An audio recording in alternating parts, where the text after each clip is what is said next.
Have you ever heard the phrase, what you think about, you bring about? Well, I'm about to freak you out a little bit because that is absolutely true. Everything that's going on in your life is a result of what you think about. And now I know what you're saying. Okay, this doesn't make any sense. The law of attraction. What if I just sit somewhere, I'm going to turn into something? No, that's not what I'm saying. What I'm saying is the universal energy of creation starts with your thoughts, with your feelings, with your beliefs of what your reality is.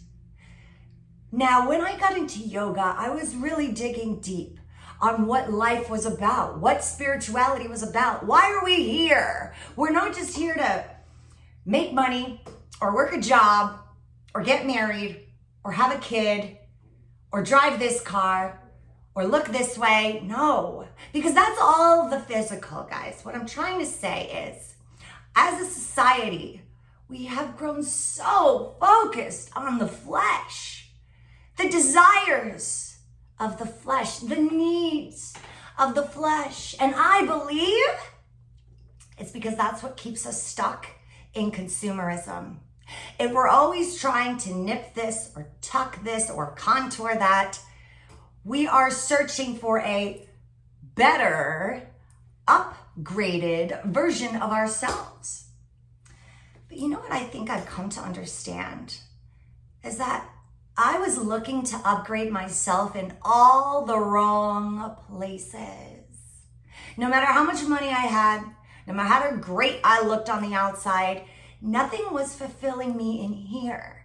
And I wonder, why is it that when I do yoga or when I meditate, I'm in this beautiful place of consciousness and everything feels amazing and I don't feel like I'm trapped in the shell of a human body. I feel greater. I feel I'm part of everything when I'm doing yoga, and then reality sets in. I am just a human body. I am this. I am that. The I am is where I went wrong. You see, by allowing myself to put myself in this small box of saying, I am my physical, I am the flesh, I need this, I need that, I am completely negating the point to life. Because the point to life isn't to be a consumer and to nip this and tuck that and contour this and pull that. No. When you get a gift, the way it's wrapped is nice.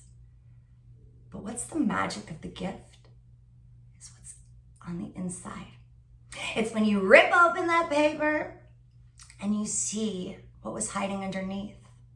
Now, I truly believe, you guys, that we are our first thought. And what do I mean by this first thought? Oh, what I'm thinking about what I'm going to eat. So are you saying I'm my lunch? No. What I'm saying is there's a first thought to every thought. And that thought creates the reality that creates the emotion of the experience. Thus is life, right? So what I'm getting at is there's two feelings. There's love and gratitude. And there's fear and hate and jealousy and envy. And it's all derived from a place of fear. And gratitude, joy, is all derived from a place of love. So there's two opposing forces in life, I believe. There's the love and there's the fear. And when we're jealous and envious of people and we're comparing them to us and saying, oh, I don't have this and they have that, we are just judging what we perceive to be their reality. We, as humans, are labeling something as good or bad, right or wrong, and saying, well, I don't have this. Why don't I have this? Y'all, we don't even know what's going on behind the scenes. We're looking at the wrapping paper and saying, ooh, it's so shiny and I want that. But what if what's inside of it is just a big empty box. Nothingness. Do you still want that gift?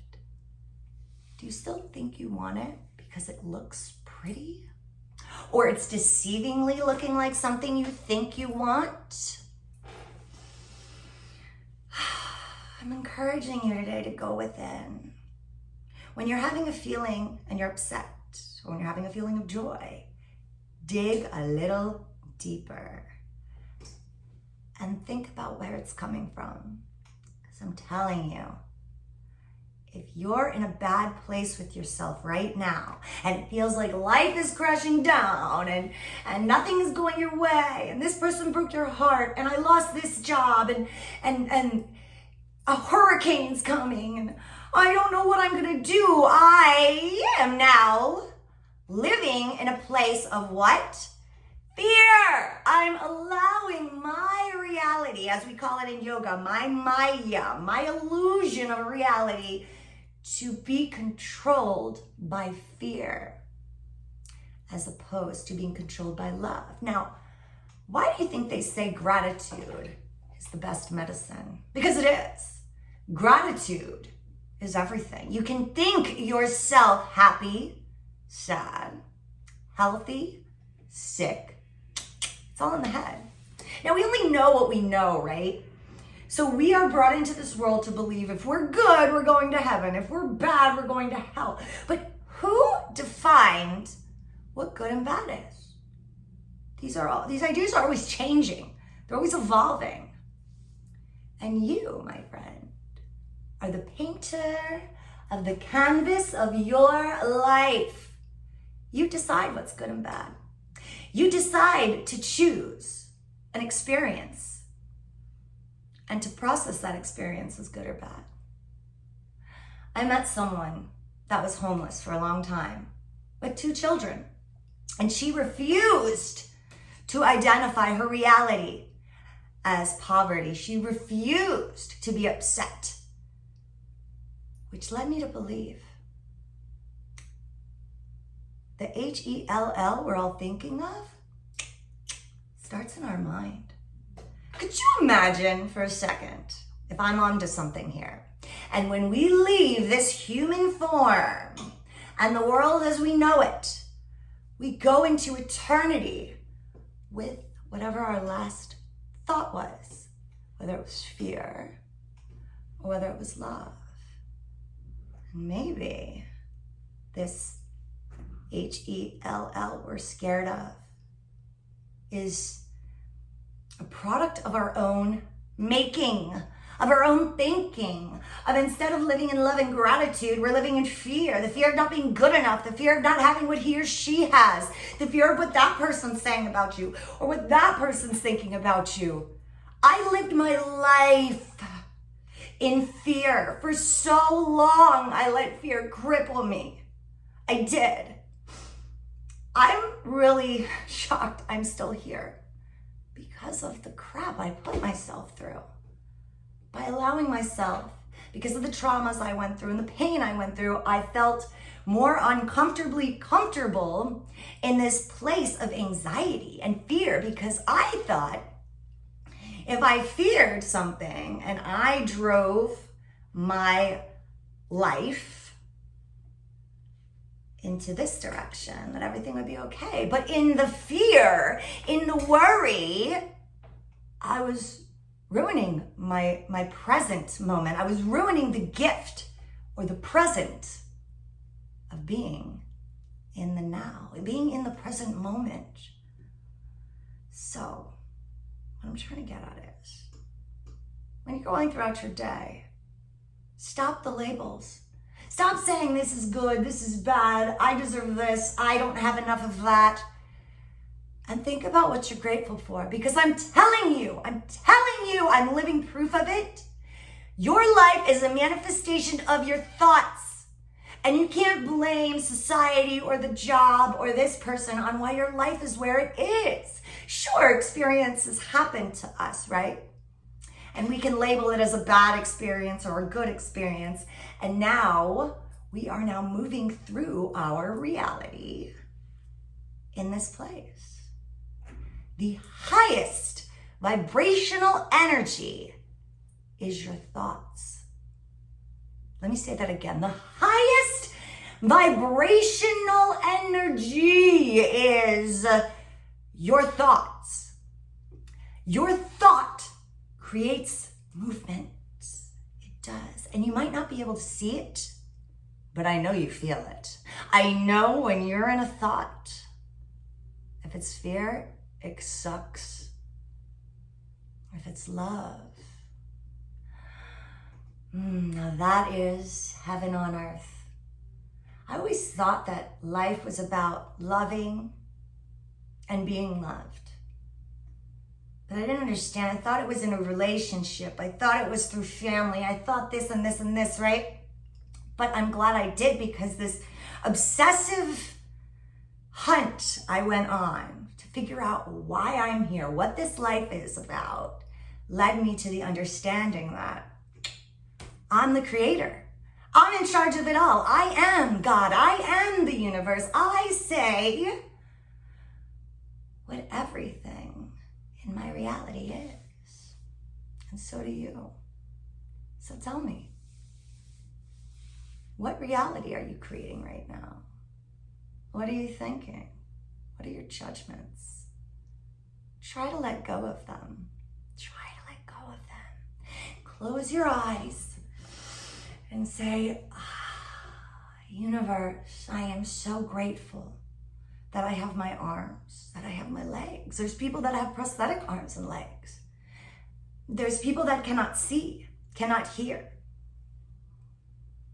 But they don't know what they don't know, just like we don't know what we don't know. And then we feel bad for them, but they're going through their life just fine.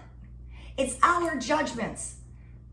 It really is, because I think what we do is we create a story and a judgment that captions the reality we want, that supports the reality we want, whether it's fear-based or love-based. The more you program yourself to think and feel gratitude, you're engaging in that energy, the love energy, not the fear energy, and you are thus creating more love and more abundance in you and through you and around you. Do you ever notice when you have a good server at a restaurant that's smiling and happy, you just feel drawn to them? When people are laughing, we just feel drawn to the laugh. When someone yawns, we typically will yawn too, because as humans, we mirror subconsciously what we see, what we're looking at, what we're feeding ourselves. Think about that. Think about that really, really good. Because if we are to leave this universe or this world, this Maya, an illusion, with our last thought, please don't leave this earth in fear. Don't leave this world in worry and pain. You're creating your own misery, perhaps for eternity. So start small. Start making a list every day. When you wake up, when you go to bed, think of 3 things you're grateful for. And it can be different things every day. It can be some of the same things. The whole idea to this is that you are reprogramming a muscle in your brain. Just like when you work out to develop muscles, it doesn't happen overnight. It's time that then finesses that muscle to do what it does, whether it's flex or stretch. So what muscle are you working for your eternity?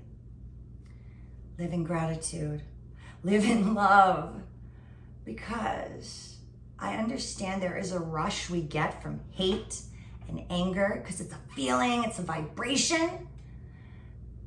But the vibration you get from love and gratitude is so much better. It's your eternity. It's your life. It's your forever. What doesn't break us makes us. It's all about perspective and mindset. What team are you on?